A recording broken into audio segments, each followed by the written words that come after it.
Hello and welcome to Peterson Wealth Services Point of View. Myself and Shaun are here once again with you, and we have some more things to share, so hopefully we can go through a couple of the highlights that we feel are important for our clients and even prospective clients, so people just have an interest in what's going on in the world. We see every day, and I get obviously disturbed. I'm disturbed what I see in the media, let's just say that. I think it's become so polarized and so biased that you can't take the information you receive from one news source and expect it to be true and honest. Case in point, I think CNN's made themselves look completely foolish of late in how they've been reporting. It's extremely one-sided. They're so soft with the current administration that really there's no pushback on what's going on.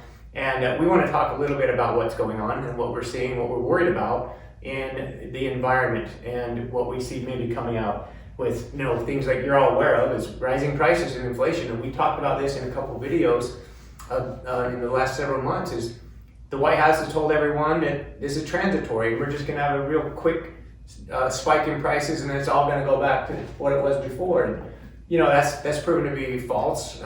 Rising prices is here, and it's going to be here for quite some time.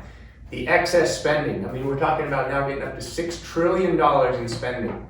The foolish statement that they're saying it's costing us nothing. I just love when I see Biden say that, and I see Jen Psaki, and I see Pelosi all saying this is a zero cost.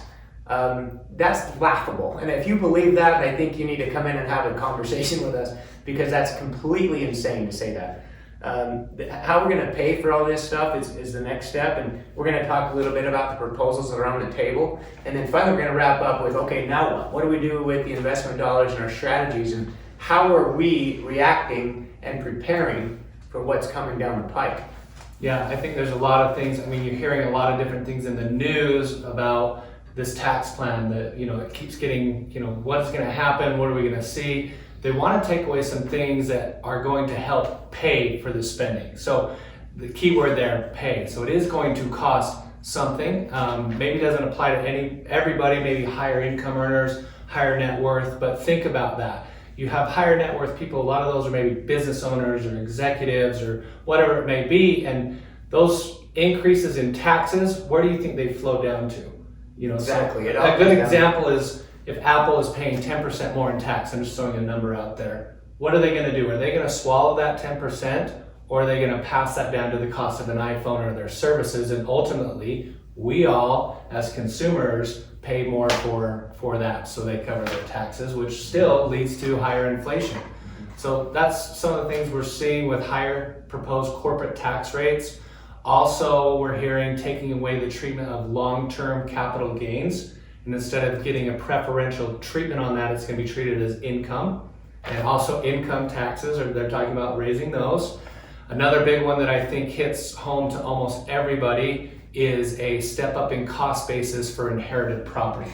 So it is a big deal. You would get a carryover basis. So a quick example, parents build a home for $200,000, the home's now worth $1 million.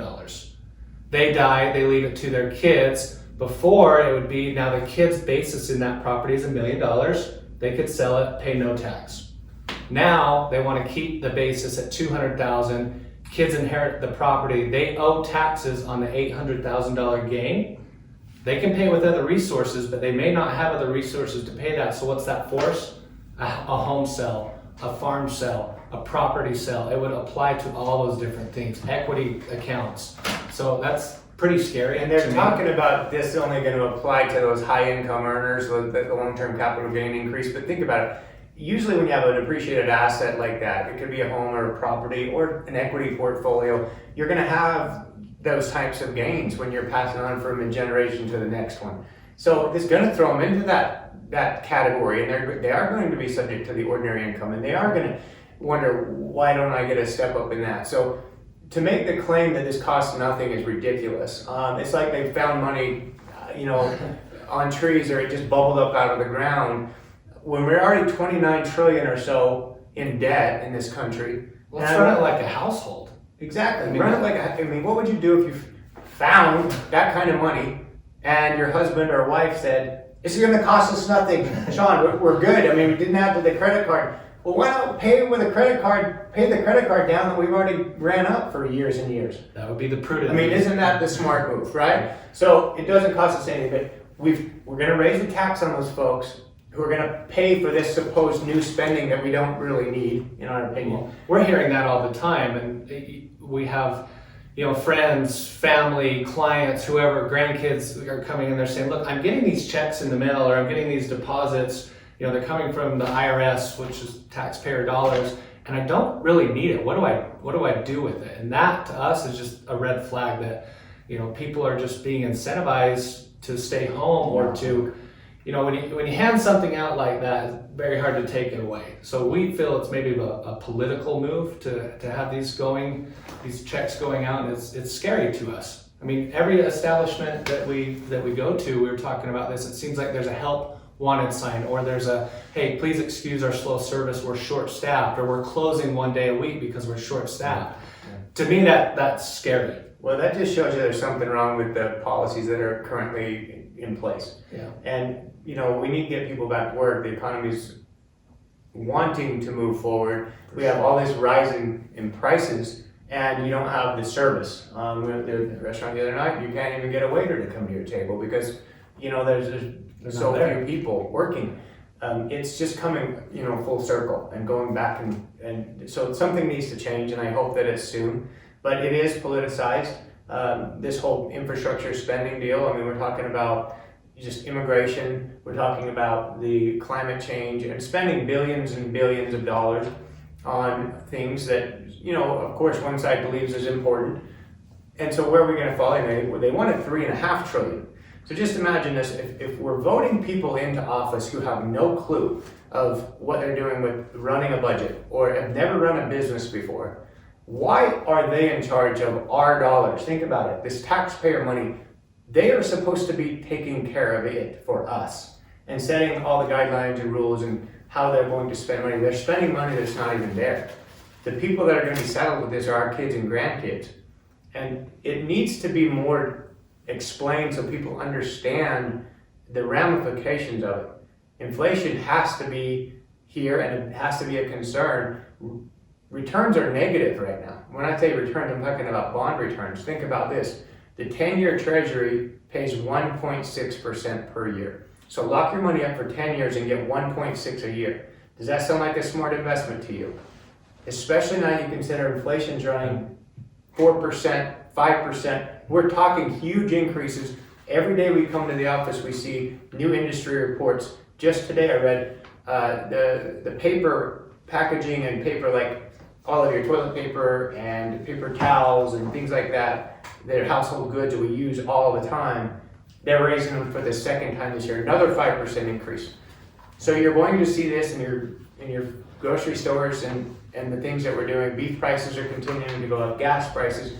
It's across the board. So what do we do? Inflation's at 4 or 5. We're That's where losing we're at. value every day. Where do people go? And don't be fooled. I will make a wager. You will start seeing banks advertise higher CD rates.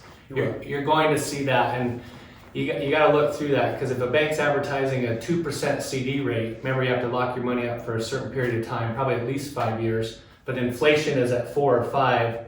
The real return on that is negative. So we think that this actually bodes well for equity markets. We're scared of bond markets. We see inflation take off. We see a rising rate environment. Bonds act inversely to that. We can see a very, very sharp decline in price with bonds. So we think this bodes well for equities.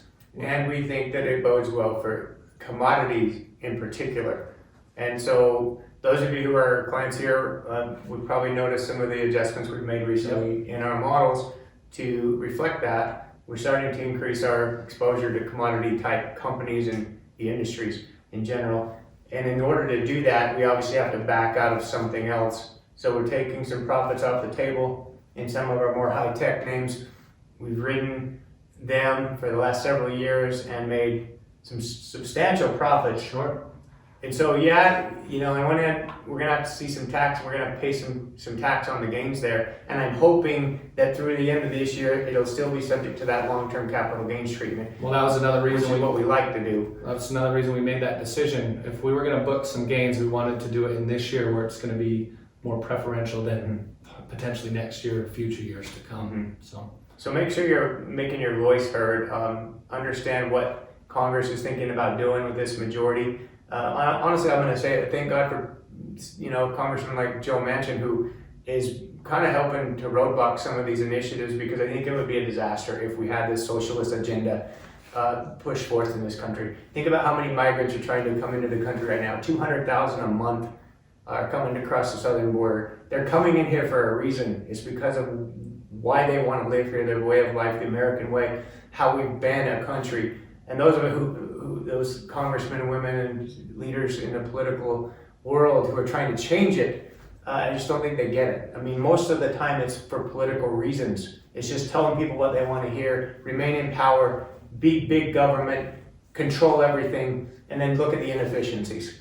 Any government entity that you want to service or walk into, go in and see how well you're treated and how much you like that. Yeah. Think of IRS, DMV lanes, just to name a couple. Post office. So we get the picture. yeah. So now that we're making a few adjustments here and we're on top of it, or at least we're trying to be, I know there's a lot coming down the pike, so stay tuned. We'll have another video once this law passes, which they're saying they're coming close to an agreement of 1.8 trillion. Again, it's not free. Whatever you're hearing right now that it is, please understand that's just talk. Smoke and mirrors. Smoke and mirrors. Thanks for tuning in today. We'll talk to you again real soon.